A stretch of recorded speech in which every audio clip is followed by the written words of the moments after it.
So Mark and Anna Alexander come into Restoration for 2.5 years now. As a child, I grew up in a household that really didn't go to church much. The times that I did go as a kid, it was pretty hard because the Bible seemed foreign to me. Well, and I was raised very differently in the fact that I was, a good Southern family raised in the church. We went to church pretty much every Sunday. That I definitely still got distracted by teenage life. I wasn't raised in a family that drank much, like the occasional glass of wine, but I guess I thought it was maybe the cool thing to do. What turned into a little bit, turned in kind of more of the binge drinking at parties in college, and that just continued into graduate school and young adulthood. And for me, I guess high school, junior high was really rough, but high school was, the world's ways of partying and drinking, underage drinking. I mean, before I was even able to drive, I was pretty bad shape, really bad shape. And then with my hyperactivity, it actually almost became a form of medication that would allow me to calm down. I think take away a lot of the noise and the fidgetiness, right? But it actually ended up becoming a big crutch in my life. And then we met. Yep.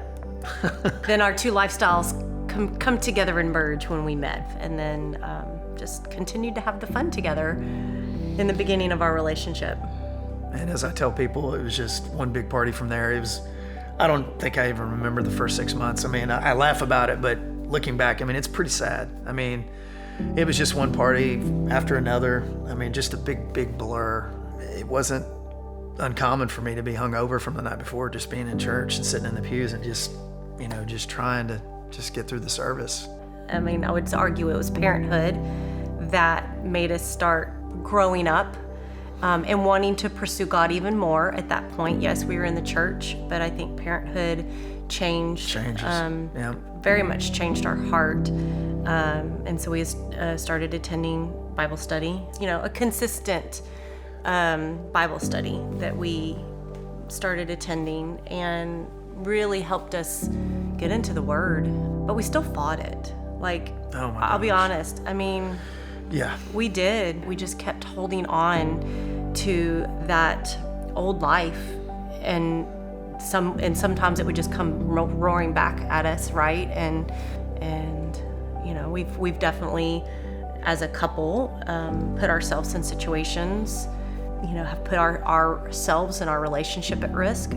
If you ask me, I could almost say that I'm okay with what it was doing to me, but I wasn't okay in the impact that it was making to others around me, my loved ones, my own children.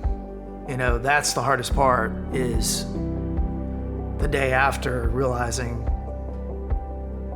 I couldn't remember or what happened, and it's embarrassing. It's gut-wrenching. It's a big, huge disappointment, and I don't want that anymore. I want to be filled with every second being present with my family, with my children and the friends around me. So no, I don't want that part of my life anymore, right? It had to give way. That's ultimately what drove it. I don't want to go there ever again. I think the biggest struggle that I've had in coming into faith is realizing that I'm the biggest barrier to myself.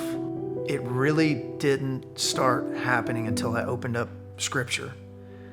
And as Greg talks about, that quiet time, that personal time, in Scripture, in kneeling at the cross, right? Putting yourself and submitting to, your own sins and sacrificing and getting out of your own way became important, became a pivotal part in my life. And I found the calmness in the quiet place, listening to God, as crazy as it sounds, right? The answer's not in the bottom of that bottle. It's not. It's getting on my knees. It's making myself slow down and being intentional with my relationship with God, and looking at the example that Christ gave me, and that is be humble and serve others, right? It's not about me. It's about my family. It's about my loved ones. It's about the community around me. I think I don't need that in a bottle. It's so much bigger. And just I'll add that you can see the change in him over the past 4 or 5 years in just being the spiritual leader in our home, praying more with us as a family, praying together as a couple. It's been a beautiful thing to see that change. It really has. And it's just been beautiful for our family.